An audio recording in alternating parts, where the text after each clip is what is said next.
I love teaching. My passion for teaching is as strong as it is for painting, because I'm around people who like to be in the arts, and particularly people in the two-dimensional arts can be, like me, sometimes crazy and explosive and passionate and all the above when it comes to feelings, and you get that in a classroom.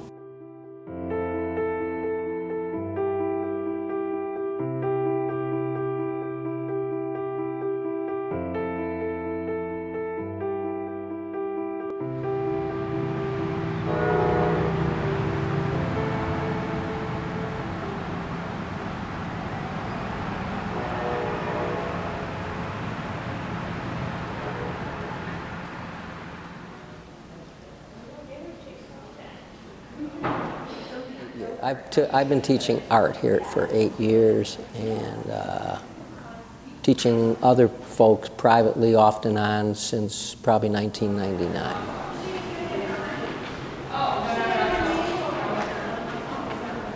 I'll give you a tour if you'd like. That'd be great. Okay.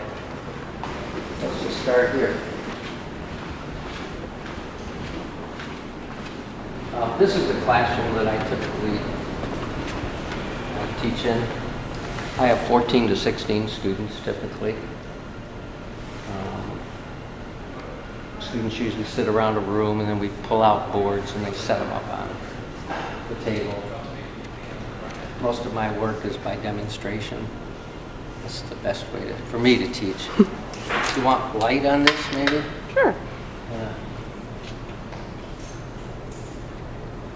It's great when there's a lot of people in here. I love the energy. People that have passion for something in the arts. Yeah. So what's the energy like in here? Oh, well, I mean, for me, I joke around a lot and have fun. My whole objective is that their passion is kindled with the feeling of fun, enjoyment in the painting. And if some are very, very committed in work and practice, and others it's more of a hobbyish feeling for them, or a sense. And so, but I take everybody at just where they are. You know, I don't have an expectation about. Particularly in my classrooms, there's just people full of energy and excitement about learning to paint. People that are afraid, people that are courageous. All walks of humanity seem to show up in the room, and my opportunity is to simply be myself and let people do their thing, and I have a lot of fun, and I think that's probably more than anything what I enjoy is I just have a lot of fun teaching. It's a little too flat, right? So what are you going to do? I can be like, who's that painter that does portraits? Difference. My parents started encouraging me by giving me an oil set, me and my brother, my twin brother, oil sets when we were very young, at 8, 9, 10 years old, and at the same time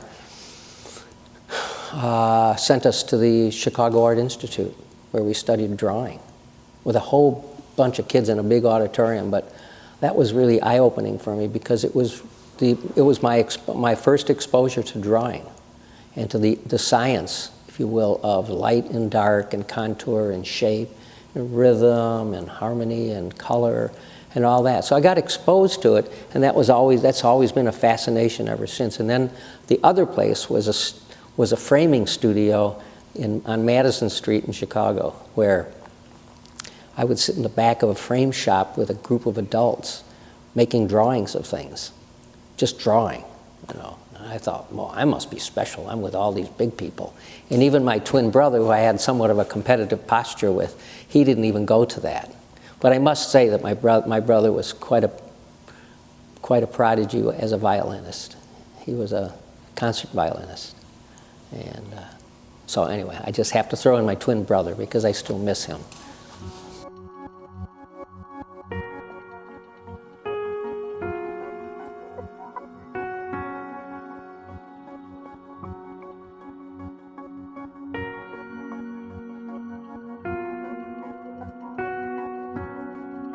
This is me, my daughter.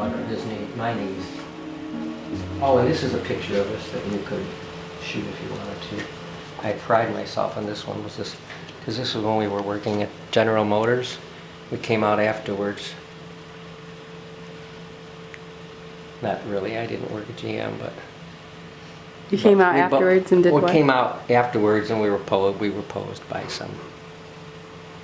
Really? They just came up to you and posed you? No. I mean, we never worked. My father worked in a factory, but my brother and I, we never did. But it looks as if we have. Yeah, it does. See what I mean? Yeah. I love this photograph. Put it back here. And that's him up there in the hat? Yeah, that's my brother, probably 3 months or so before he passed away. I think the thing that I really most attracted to my brother is what I'm attracted to in myself. I'm very passionate about doing stuff and being alive. Well, after he passed away, there was something really missing in my life. We both started as architects. We both met Frank Lloyd Wright. We had the possibility of attending his school, but the man scared the shit out of me. He just was too, he was too, what's the word, overbearing, and so no way. And I had a scholarship anyway, a full ride to the University of Illinois in architecture, so that's where I went. And my brother and I both went to architecture and studied there for a while until we both dropped out after our third year or something like that. We got along fine, but as we moved into adulthood, we became more competitive, so we sort of separated. My maturity level at the point, for a lot of years when he was still alive, was until he taught here, which is where I thought, wow, this guy is a real artist. I'm not, because I have to work at other stuff. But I just admired he stuck to his guns. He stayed focused on the arts through his entire career. He was more engulfed in the arts than I was. He was a ceramicist and a glass blower, director here at the school. Almost everything on that shelf, 2 shelves to the right, that's all his work too, his ceramics. He had lots of dogs. I have slides of all of his dogs. All our lives we were very close. He's the only guy I could start a conversation. We could have a conversation in 1948 and not see each other for a little while and pick it up again in 1955. Well, there was this one time where we went to this wonderful studio just on the outskirts of Boulder, right by the foothills, and he would play in this, and I would come along and I'd do drawings. And then he would play, and I would love him and the quartet, and it's great to be around live music, but I would get to draw the quartet. And then afterwards, because of our slight competitive posture with each other, he'd say, oh, that's pretty good. But he knew he couldn't draw like I can. So we often compared notes, but sometimes it was difficult because we were just of different minds, sort of, but not sort of, but enough that we noticed it. But in the latter part of his life, the last maybe 10, 12, 14 years, we saw so beautifully eye to eye, and that was nice. We came together again. I just know that when I paint, I'm getting in touch with a deeper part of me. I'm closer to who I'm about, and I don't know that I'm destined for anything or have been, since I was a kid. It's not written into tablets of any sort. But I just know since I was a little boy that watercolor was the medium for me because I could bleed and blend colors. Painting in watercolor meant learning to know about the brushstroke, about the arm, about things that accepting the accidental, the infinite varieties of events that can occur on pigment with water and paper that don't occur in the other mediums. I'm in love. I really feel I'm in love with painting, and painting is just a vehicle. the whole event of something evolving from nothing to something, and that's magical to me. You have a white sheet of paper or a white surface, and then a few hours later, there's something on it. And it was never there in the entire history of the world.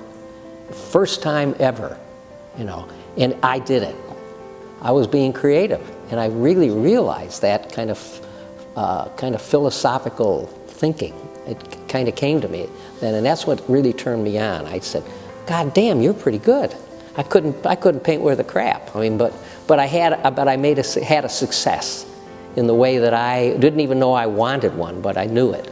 And for me, that's kind of like jazz, where you get into the rhythm, and once you're in the rhythm, you can stay in that rhythm if you stay true to yourself, which is like being in love. Again, back to that feeling, that process, that being in love with painting, which is another kind of like a metaphor, just being in love with life.